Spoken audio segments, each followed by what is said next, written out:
पड़ोस की उस तंग और अंधेरी गली में हवा जैसे पूरी तरह ठहर गई थी। सन्नाटा इतना गहरा था कि अपनी ही सांसें सुनाई दे रही थीं। पिछले 3 दिनों से उस पुरानी कोठी की बंद खिड़कियों से एक अजीब और डरावनी बदबू उठ रही थी। इस गंध ने पूरे मोहल्ले का दम घोंट रखा था। चौथे दिन सुबह जब यह सड़ांध बर्दाश्त के बाहर हो गई तो पुलिस की गाड़ी सायरन बजाती हुई वहां पहुंची। 2 सिपाही गाड़ी से उतरे और भारी कदमों से उस घर की ओर बढ़े। जब उन्होंने लकड़ी का वह पुराना दरवाजा खटखटाया तो सामने वह औरत खड़ी थी। 32 साल की, सिर पर दुपट्टा ओढ़े, चेहरा बिल्कुल शांत और भावहीन। दारोगा ने जैसे ही अंदर कदम रखा, रसोई से आती उस तेज सड़ी हुई गंध ने उनके होश उड़ा दिए।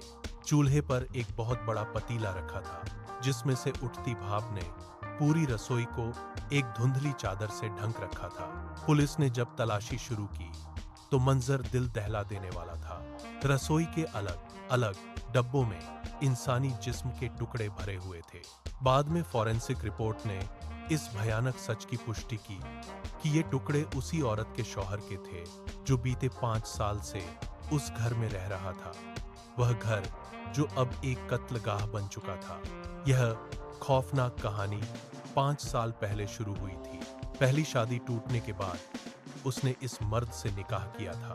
उसे लगा था कि उसकी छोटी बेटी सोनिया को एक बाप का साया और सहारा मिलेगा, लेकिन हकीकत इसके उलट निकली।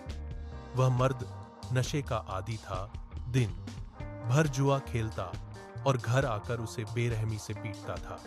एक काली रात सोनिया ने रोते हुए अपनी मां को वह सच बताया जिसे सुनकर रूह कांप जाए। उसने बताया कि नशे की हालत में वह मर्द उसके साथ क्या करता था।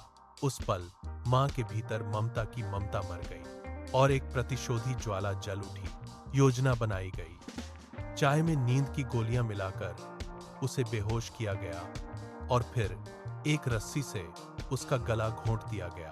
लाश को ठिकाने लगाने के लिए उन्होंने उसे पकाकर टुकड़ों में बांटा।